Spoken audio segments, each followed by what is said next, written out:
what you do, and of course, I have come to your mission, and some of your senior colleagues have engaged with me. I just met you, Mr. Sinha.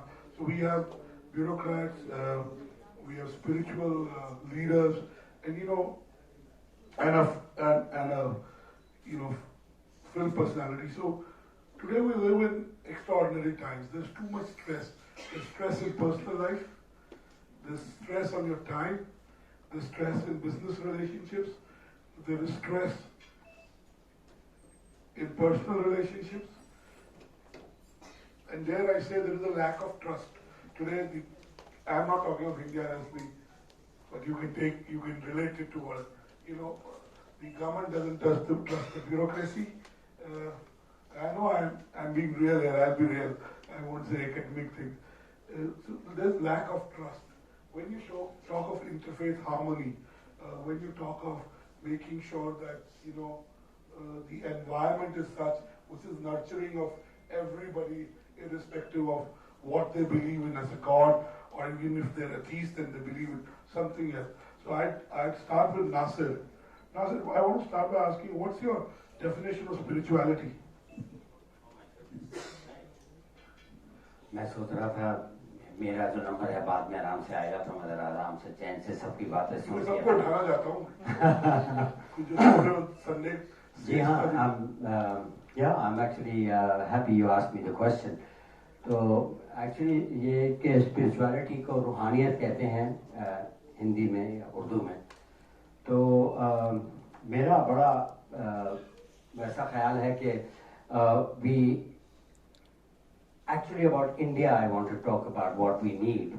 We need this interfaith harmony more urgently now, more importantly now than we did earlier. But it is a need, it has always been a need.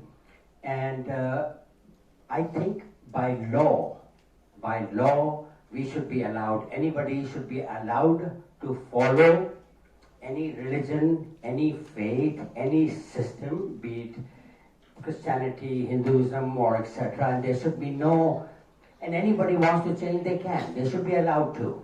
Like when you go to a hill station, many of the touts, the agents of the hotel, they come to you and say, ye hai, hum aapko ye denge, wo denge, aur apna bachon ka, a playground, or ye bhi, or ye.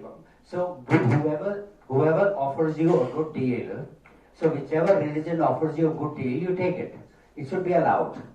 It shouldn't be, I don't think there should be a law against the conversion. आपने जहाँ जाना है आप जाइए. You don't like this anymore, you go. You go for Buddhism, you go for anything. So it's... What's your definition? If you had to tweet, what would be your definition of spirituality? Interfaith is about being nice to your environment and accepting people and their beliefs. What's your definition of spirituality? My God. Yes. Okay, yeah. Well, I think the need is to be humble and to understand the basic idea of our existence, which has been explained by the Buddha very well. It's also in the Gita, but in the Gita it's a bit complicated and very long, etc., in my opinion.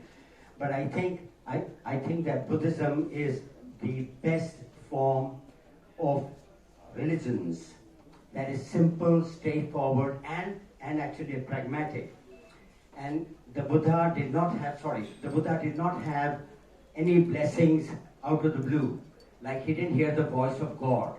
He found the voice of God by working on the truth for years and years and years, for 34, and he actually came out enlightened.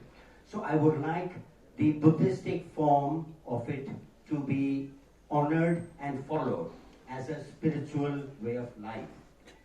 We have got so many things around to follow, I understand. But to be aware that officially we are all one, and it isn't easy to see each other as one, because we will see, someone who's a rickshawala, we will treat him differently as I would treat a panelist here, so we need to understand that, and we understand that on a theoretical level, but we need to understand that in our soul, as our inner being. And for that, it's essential to work on ourselves. to meditate, because without that, you're gone.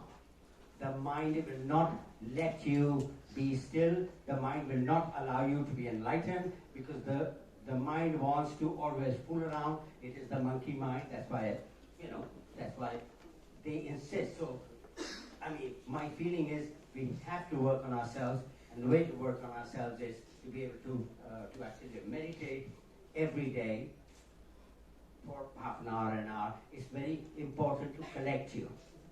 Thank you, Nasir. You still haven't given us a definition, but that will come back. Okay, yeah. Mr. Chandra, you're very articulate. I know that because you're a columnist with us. So I request, once he retired from government service, I realized he could be more honest and say what he had to say without worrying about what anybody thinks. So we got him to write on business and political economy. Why do we need why is there even a need of having since I've been in this profession for the last 23 years, my 24th year, and we've been talking about interfaith dialogue for the last 20, it's not the first time, not just because there's an NDA government, but we've had these discussions before also, at least the last 20 years. Why do you think there is a need to do this discussion now? And what are the solutions to create that kind of harmony, to create that trust, to be able to appreciate and assimilate what each one of us has to offer? So, if I may just carry on where Nasir was, dwelling. In my limited understanding of spirituality, I think the key tenets of spirituality would be tolerance, altruism, and love. Sure. And that should be the underpinning of everything that we do. So there is no rocket science involved in trying to understand this. In fact, all religions also speak of